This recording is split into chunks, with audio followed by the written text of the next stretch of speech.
오늘은 이제 제가 수학 감각을 집필하고 있는데 그 한 학생이 블로그에 제 블로그에 직접 댓글을 남겨줬어요. 이런 댓글을 남겨줬어요. 제가 한번 읽어볼게요. 선생님 안녕하세요. 제가 그동안 나눗셈을 무척 어려워했는데 선생님께서 만든 수학 감각으로 공부하니까 나눗셈의 감도 오고 나눗셈이 재밌어졌어요.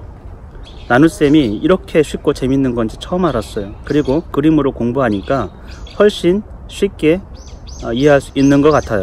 앞으로 수학감각 책으로 재미있고 더 열심히 공부하겠습니다. 나눗셈을 즐겁게 공부하게 해주셔서 감사합니다.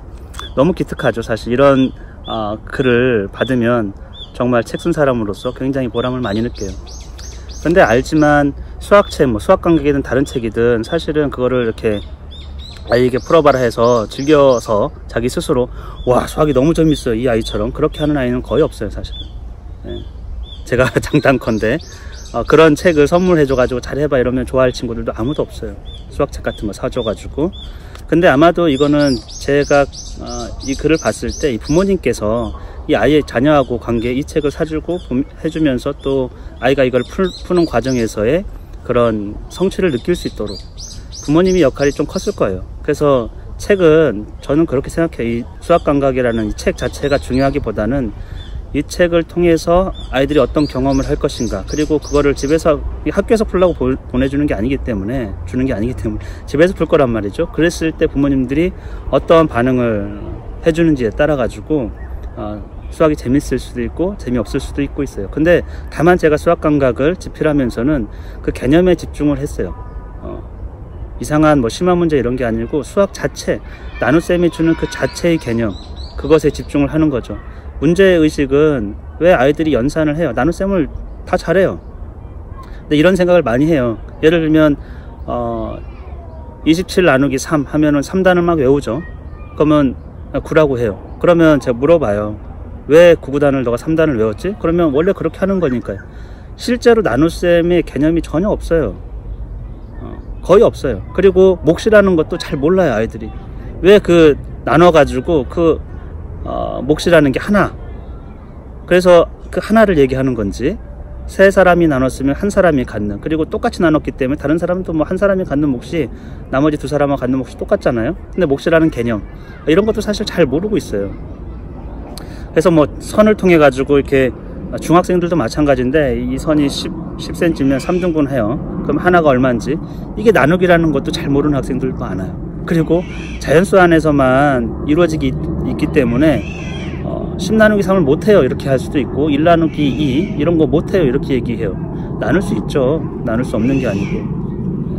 왜냐하면 나누기라는 본질적인 개념은 우리가 빵 하나를 두 명이서 나눌 수 있기 때문에, 그러면 이제 분수라고 얘기해 주면 돼요. 나눌 수 없다라고 얘기하는 게 아니고 나눌 수 있다, 그런 쪼개면 된다, 이렇게 해서 그 나중에 이제 분수로 더 정확하게 나눠 가지고 똑같이 나누는 방법을 배우게 될 거야, 이렇게 정확하게 얘기해 줘야 되는데 그렇지 않은 거죠. 그래서 온통 아이들이 그런 혼란 속에 있는 거를 보게 돼요, 가르쳐 보면은. 그래서 심화나 그런 게 문제가 아니고 아주 기초적인 개념 안에서 정확하게 그 개념을 이해하는 경우가 굉장히 드물고, 근데 그거를 이해하면 이 지금 댓글을 써준 아이처럼 즐거움이 있어요. 왜냐하면 깨닫는 즐거움, 성취의 즐거움, 수학의 즐거움, 그런 게 있죠.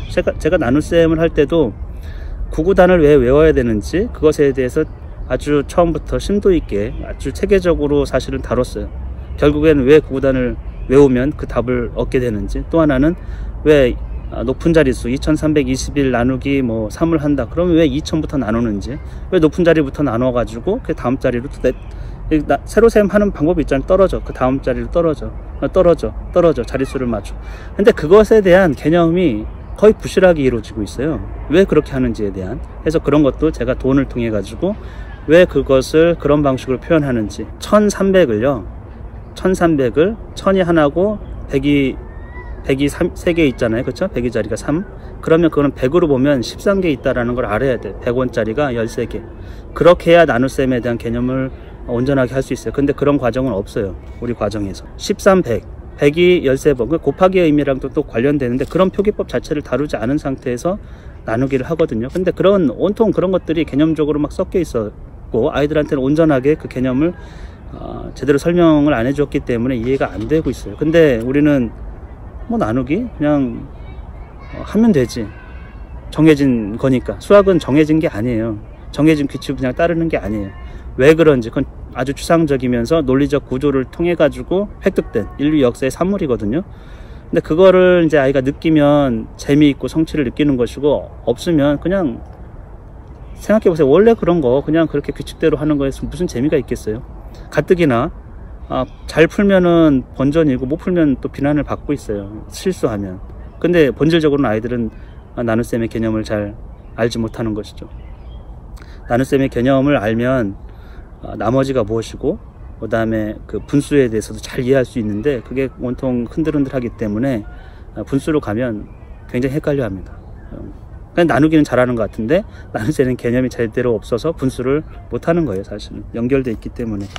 그래서 뭐 이와 같아요. 그래서 이번 방학에 제가 또 특강을 하니까 아이들이 심한 문제는 저는 신경을 쓰지 않아요. 대신에 수학 그 하나하나에 있는 그 개념들을 아이들하고 이렇게 하나하나 아이들이 성취를 좀 느껴가면서 할 수 있도록 다뤄보려고 하니까 한번 같이 시간을 또 알차게 보내면 좋지 않을까, 이런 생각을 하고 있어요.